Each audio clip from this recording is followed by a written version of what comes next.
I'm Supermoon Tarot, and today we are doing a mid-month love reading in October for Taurus. Hi, Tauruses! This is for entertainment purposes only. If the messages I have to deliver today resonate with you, awesome. If not, let it fly. I'll see you in the next one, but either way, feel free to enjoy my good vibes. I'm always putting them out there. So let's see what vibes you're putting down. Okay, Magician upright. You're putting down great vibes. Nine of Pentacles upright. Taurus. Taurus. Four of Swords upright. Pretty good card. Who doesn't love a good nap? Anyways, so looking at this, okay, so first of all, you're totally going to meet someone this month, which is awesome. But the extra good news, you could say, is you don't really have to do anything. Sometimes I'll be like, okay, you're going to meet someone, Spirit's going to make this happen, or you're going to meet someone, it's all about you, and the mindset you need to be in, or whatever, or things you need to unblock. You have done those things already. You are good to go. You're basically going to benefit from your ability to be able to manifest because you are in the right place. So I am connecting to a Libra or Virgo, either in their sun or moon rising charts, but I'm getting a stronger Virgo connection with the Magician and Mercury ruling Virgo, so we got a double Virgo thing going on over here. But the big thing that I love is you've got two things working in your benefit. So on one hand, with the Nine of Pentacles over here, it shows that you've put in the hard effort in your day-to-day life and you are now benefiting. You know, this is the part of yourself where you're like, you were doing yoga every day and now you feel like really centered and balanced. Maybe you've been really good at your job and things have been working in your favor and you've accumulated enough money to go out and date or feel confident about what you have behind you to back you up. Whatever it is, you've put in the time and effort and you're really benefiting from it now. You know, you're harvesting all of those fruits that you've put in the time to garden and tend, and you're bearing the fruits. But in addition to this talks about like the tangible world, but over here we've got a bit of a spiritual thing going. Well, this is spiritual and tangible. It's about it all kind of beautifully coming together. This is one of those wonderful manifestation cards because it says basically, you've got everything you need. No more, no less. You're connected to yourself. To if you are spiritual, you're connected to your spirit guides. Everything is working in your favor. You're kind of in the right flow to say, hey, universe, I'd like to bring someone my way. And they'll just come. They're going to come your way, no problem. And this is where it gets even cooler. So with the Four of Swords here and these two connecting, I can see that you pretty much can just literally lay back and wait for them to come to you. You don't need to ask for it and then kind of put yourself out in the right environment. You can just literally do nothing. They're going to come to you. They're going to walk into your dormitory room with a friend. They're going to walk past you and ask for you. I can see a communication thing going on here, moving your way. Just your general being draws them to you and draws them to want to make the first connection. So yay, woo woo woo. So let's look into that connection and see what's going on here. We've got the Star card upright, Six of Pentacles upright, and the King of Pentacles in reverse. Interesting. Okay, I'm gonna have to pull more cards after this to give you a more solid answer, but just because you're meeting someone, I don't know if this is gonna be like your special somebody, so to speak. So over here in the energy they're putting out, they are gonna be pretty generous. Like they're gonna be somebody who wants to, you know, be the one to offer to pay to take you out on dates. They're going to treat you to little things. There's a wonderful courting sort of situation going on here where you appreciate how much they, especially of how you met, how much they're trying to make the effort to let you know they like you. But the underlying problem going on here is with the King of Pentacles. It looks like this isn't just purely like they're just a really giving person and whatever. There's a bit of wanting to impress you because they define themselves and their worth by their money, which makes me wonder if some of your Nine of Pentacles sort of connection is because of your financial means. Maybe they appreciate that you also are a hard worker and they feel drawn to that as well, but not because they want to steal your money, but like they want to be, you know, some people want to be like surrounded by people who are similar to them. And for some people, if they're really like business and money oriented, they want to be around other people that are like that too. So they seem pretty, financially obsessed, and so they feel they can show their love through that, but it feels definitely off balanced, and doesn't feel like a vibe you'd necessarily be picking up.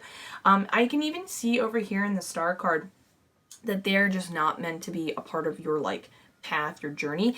The good thing is with the Star card being here, like I said with the Magician, the Star card, like every positive card you could possibly get your way, you are solid. You are good to go. Like, you are just like, this is your magical time. Live it up, sis, brother, whatever the term would be. But I also see your path kind of turning away from them, showing that in some cases when I give information out, people might not be, when they meet their partner might not be their best selves, and nobody's perfect, and that's fine, and you can grow and change, and it's not always as dramatic as the verbiages that goes with the tarot card descriptions. But in this case, when I see you kind of pulling away from them and you kind of almost being unimpressed with what they have to offer, I think this is going to quickly get old to you, and you're going to be able to see through them pretty fast and be like, I don't know about this guy.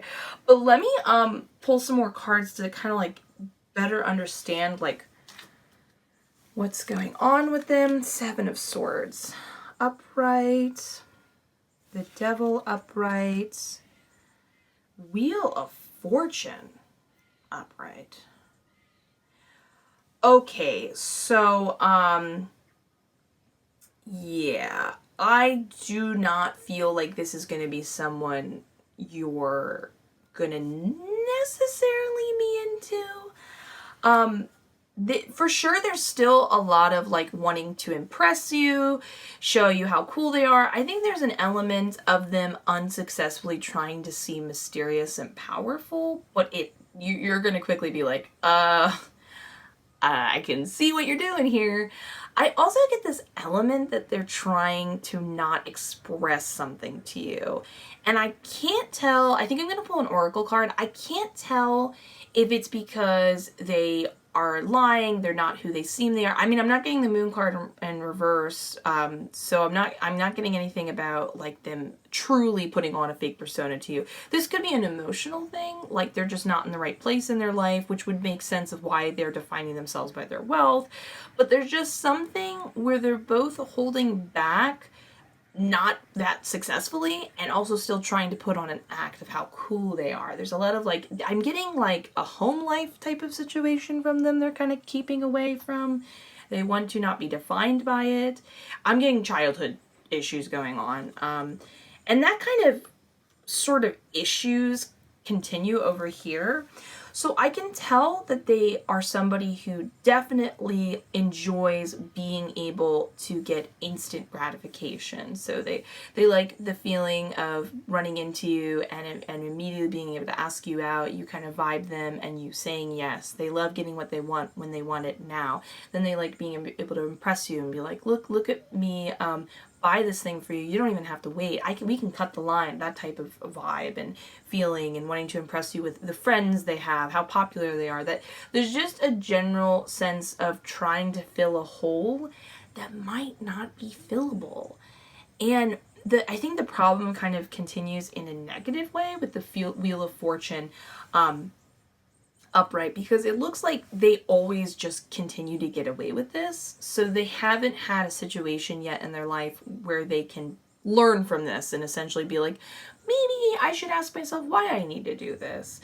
Again, I don't want to just sit here and go on a limb and be like, they're an awful person, they're a bad person. Because this could just be someone like going through the gigs and you kind of just run into each other during the time period of your manifestation. Let me see. Let me pull an oracle card. Well, if that's not an answer for you, come together in reverse. First of all, this just straight up says it's not going to end up flourishing into something greater.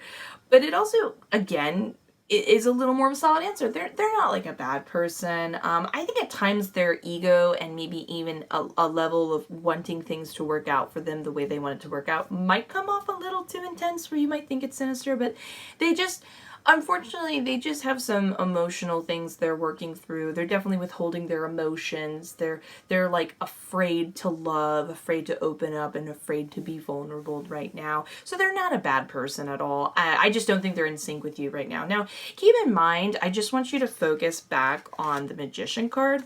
Something to note during this time period, and this is, don't feel discouraged by this. This is like a beautiful, I don't want to say life lesson because that sometimes feels corny when you're like, girl, I don't want to go through this life lesson. I just want to meet the person I want to love. You have to understand, you have a lot of power going on with you, that you can manipulate and bend your fate to your will. And sometimes, you know, when we don't get the thing we want, we think that we are not powerful. We lose our kind of flow that gives us that power, and we kind of run off course. Please don't view it this way. You have to remember that you're just developing the ability to do it, and you're putting out just such a great vibe, and you are so easily able to manifest that sometimes our lightness can draw people from the darkness, and darkness doesn't always necessarily define bad, evil, but people who feel like they're in the dark right now in their own personal lives. So you just accidentally drew them in. They were the first person who kind of was closest to the light and came drawn to it. But this is a really good sign that you should keep working with this and just be like, whoopsie, I accidentally, you have to just not take it personally, essentially. And I do want you to note that you don't owe them anything. You don't need to fix them. They're also not a bad person or trying to hurt you. They're not going to take away your light. I just don't want you to think that you're not capable of doing things because you ran into someone who doesn't necessarily line up with you. So don't worry. They have no ill intentions. They're not going to do anything bad from you. You're probably going to have some fun dates. But you'll quickly realize it's just not going to work for you in the long term right now. And you can just keep flowing out, you know, your good vibes and getting what you want, and eventually kind of have a better handle of how to control what you're capable of doing. So pretty beginning positive start. Anyways, I hope you enjoyed this reading as much as I enjoyed giving it. Please give a like and subscribe. It helps out like you would not believe. Either way, I'll talk to you in the next one. Have a beautiful day. Bye.